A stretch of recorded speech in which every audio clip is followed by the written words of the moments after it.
Marianne arrived in the post-war era to Dartington with her husband, Sam Hale, painter and potter.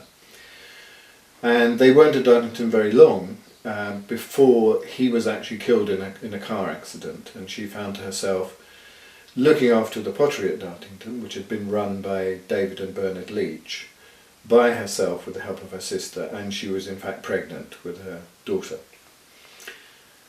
So she was relatively isolated as a maker, and then the significant event, I think, was that in 1952 there was a huge conference at Dartington which lasted a fortnight, organised by Bernard Leach and inspired by him, which was called Pottery and Textiles, a conference on pottery and textiles, but it was international, and it had people from Japan, from the USA, from Europe, and from Africa even.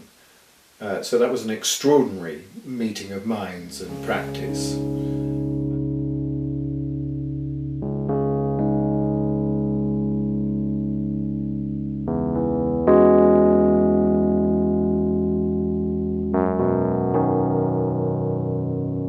So you came here in 1947, didn't you?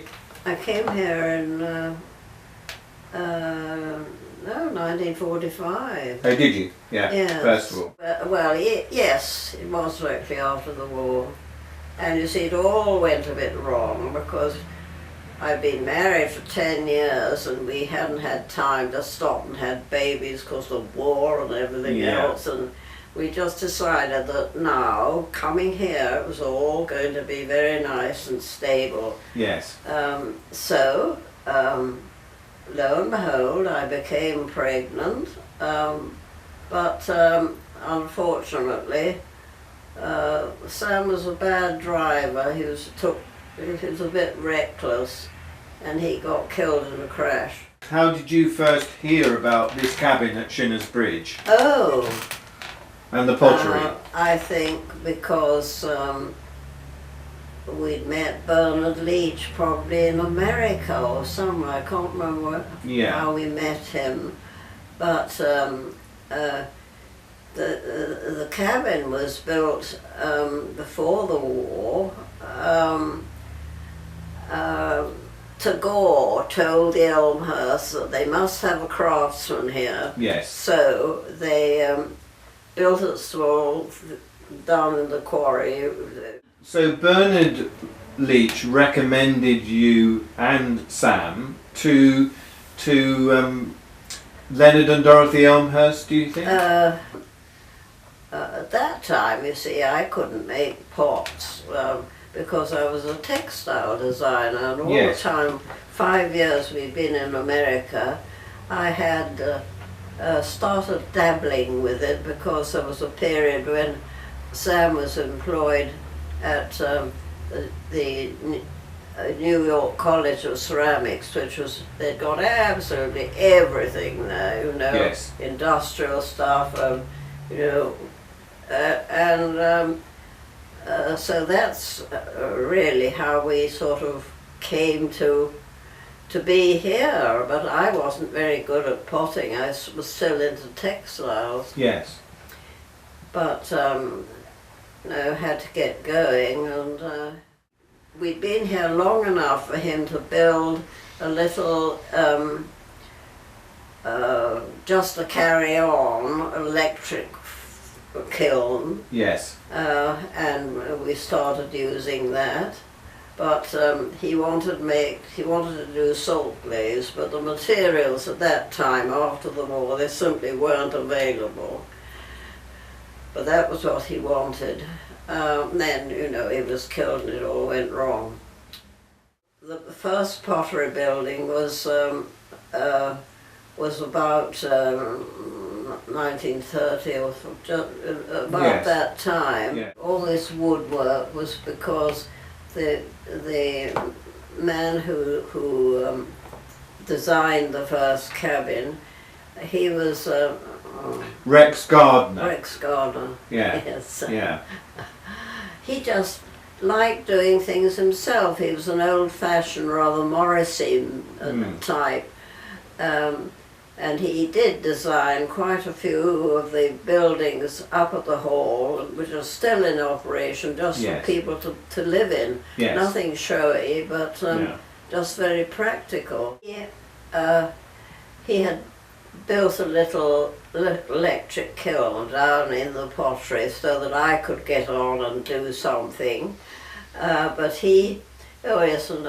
while we were waiting for all this to happen, I went and worked in a very old pottery where they specialised in certain types of brick for historic buildings. Yes. And I just had this opportunity to work at this funny old pottery, and that just gave me the impulse to feel that I could carry on and do something. So you established first of all an earthenware range of pots.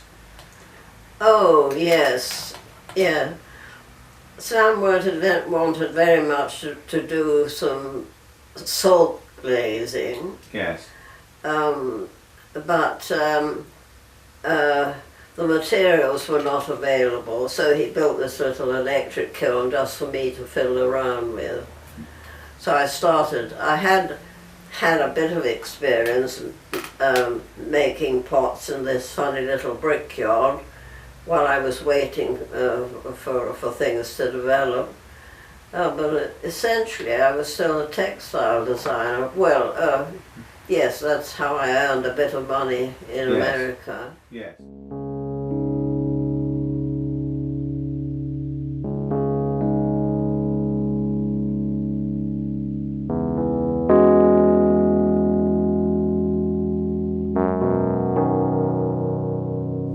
So if you go to the first catalogue of the Guild in 1956, the first summer exhibition catalogue, you'll see Marianne de Trey producing, I think it was a coffee set, and work was based around utilitarian ideas, but beautiful utilitarian ideas and different utilitarian ideas. And she went on to make production pots for a great deal of her working life, but ceased doing that in the 70s when she stopped employing quite so many people. And gradually she produced the work that is very well known to us, which is the work that's in porcelain. This is a good example, I think. And it's very beautiful, and you would immediately know, I think, if you follow ceramics, that this is a pot by Marianne. It couldn't really be by anybody else. But interesting in that it does hark back both to her education as a textile artist at the Royal College in terms of its pattern, but also, to a certain extent, to her husband's interest in the surreal. There's sometimes something slightly dark in these that people don't realise. They think of them as...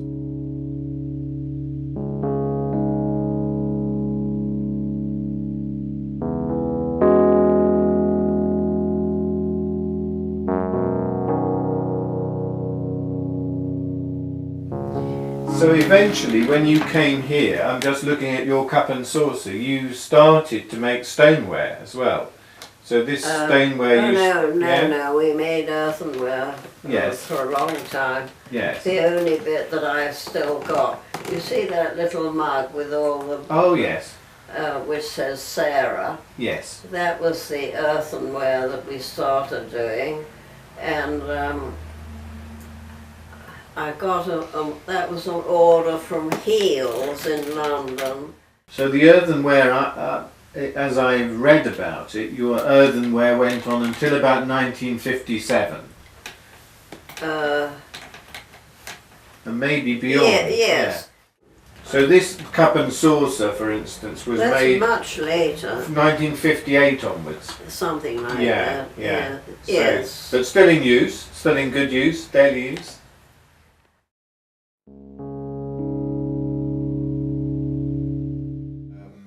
And more people have moved, as she has moved, to making one-off pieces.